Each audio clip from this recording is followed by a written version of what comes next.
What's going on, guys? Welcome back to Robbie Sucks. And if my luck couldn't get worse with everything happening to the Dirty Max right now, I'm to go drive the Corvette, and it had no brakes. Babe, we don't have brakes! Ah! So as I was rolling through a stop sign, hit the brakes, pedal went right to the floorboard, right through the stop sign. That's terrifying. If it ever happens to you, trust me, I now know your pain. But I went and had to get a new caliper on the driver's side. The master cylinder's bad, and I also have a bad wheel bearing on the passenger side. So we're going to try to change all that today. It's like a never-ending cycle. You know, it's just you drive for a little bit, they break, you fix them, you do it right. Okay.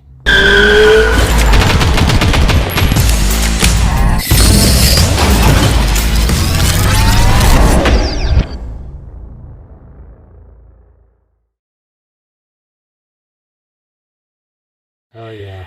Oh, man, let me tell you what, these Corvette brakes, well, the calipers anyway. Yeah.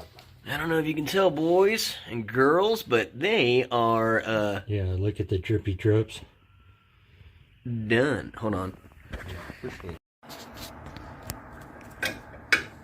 Hey, it's a 5/8. Hey, something going right today. All right. Actually, that is tightening, I believe. Yep. Ooh! We're okay. We're okay. Flesh. Oh! Flesh and, Okay.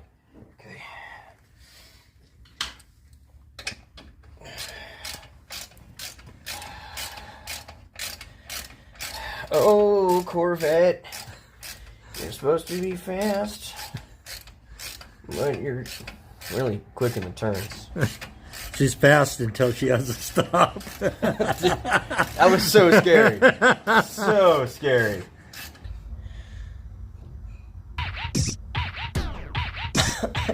A wiki.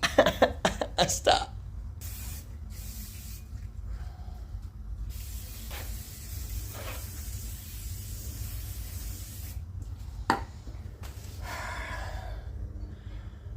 I think it's clean.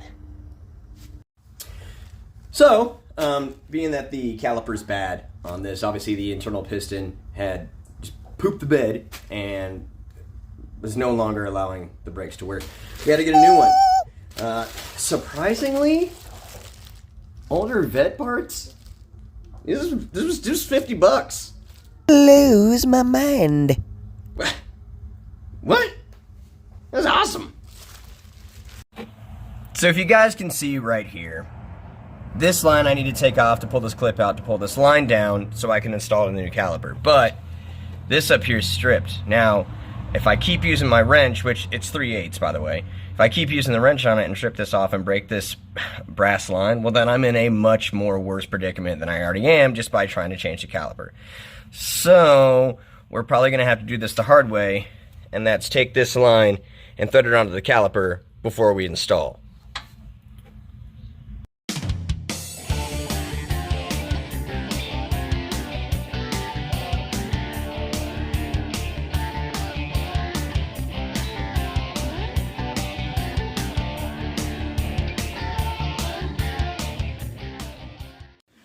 So when we're torquing it, you want to rotate it down to hear the wrench break over. Now, if you don't know what I mean, there's a little mechanism in here that once it reaches the desired torque, it relieves the pressure off the wrench and says, hey, you're done. yeah. But if the bolt keeps going and it never clicks, then we have a problem. Or you're just, not there yet. Yeah. So let's see if we can get this to click.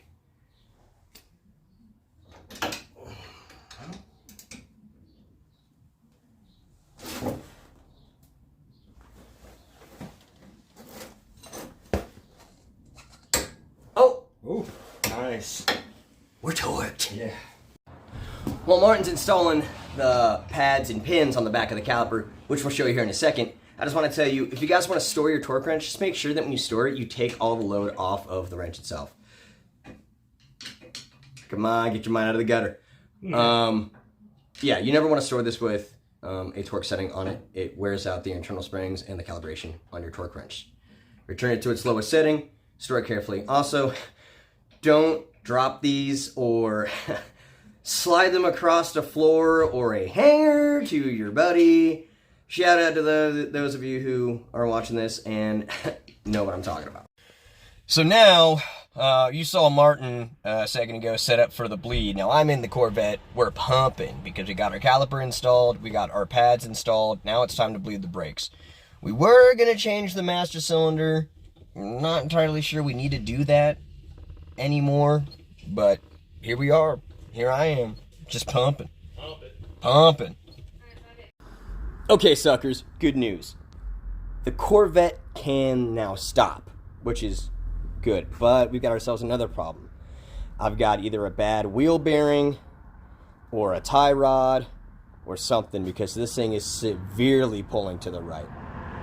And I've got a wobble to it, so we're going to jack it up right here. We're going to jack it up. I'm going to take off the front end. And by front end, I just mean the tires. Take a look at it underneath, see if there's anything out of whack, because it does not feel sturdy. It does not feel like the track car that I know that it can be. Alright, suckers, so I kind of figure out partially of why my front end is wobbling so much, and you guys need to be on the lookout for this. Yeah. We took the wheels off just to inspect them as well, and we got ourselves an issue. Right here. The cord broke right in this area. This tire is bad. Yeah. This is a bad tire. Very bad tire. This was about to pop if I didn't, if I had kept going on it. You can see how warped it is. In fact, if you look this direction, you can see a bubble. You can see the bubble. Yeah. So we need to let the air out of this tire before it explodes, because if not, me and Alex are going to have a really bad day. Looks like I'm going to try to find some tires. Well, if the front tire going on the Corvette wasn't enough, I replaced that one, drove it, and both back tires went. So what did we do? Well, we had to go get new ones.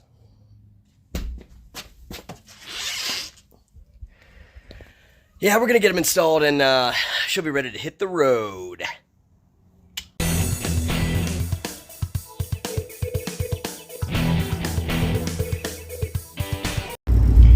Well, we made it on the road, and already this thing feels like a different monster. Let's give her a shot.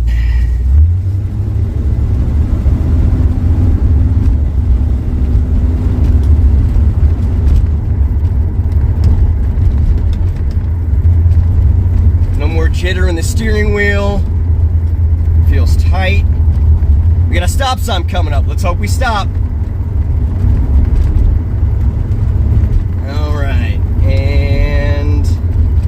We're braking. We're braking. Look at that. Little pull to the right. Maybe got a sticky right caliper, but I do need to replace all of them. I replaced the one for now, but all in all, I would say it's a drivable car. Look at this. Let's see if we can give her some beans without getting old Johnny Law involved.